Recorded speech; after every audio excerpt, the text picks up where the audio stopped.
Asal-usul Danau Suji yang kini kering dulunya tempat persembunyian jenderal tentara Jepang. Kemarau panjang yang melanda sejumlah wilayah di Provinsi Sumsel membuat banyak tempat wisata seperti air terjun, waterboom maupun danau ikut merasakan dampaknya. Hal itu juga dirasakan tempat wisata Danau Suji yang berada di Desa Lembak, Kecamatan Lembak, Kabupaten Muara Enim, Minggu 5 November 2023. Danau ini mengalami penurunan level air sejak sebulan terakhir dan mengalami kekeringan drastis sejak beberapa pekan terakhir. Akibat kondisi tersebut, sejumlah fasilitas bermain air seperti perahu terpaksa tak bisa digunakan.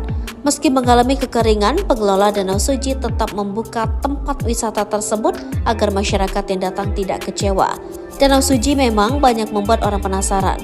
Memang panorama Danau Suji ini begitu memikat dan mengundang rasa penasaran siapapun yang melihatnya di media sosial, sehingga tertarik untuk langsung mengunjunginya. Namun tak disangka ternyata ini asal-usul Danau Suji yang berlokasi di Desa Lembak, Muara Enim, Sumatera Selatan.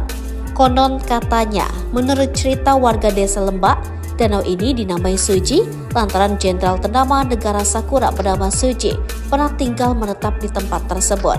Lalu di tangan sekelompok pemuda Desa Lembak yang dimotori oleh Bob Permana, lokasi yang menjadi pusat memasak tentara Jepang itu dirubah menjadi destinasi wisata yang memukau.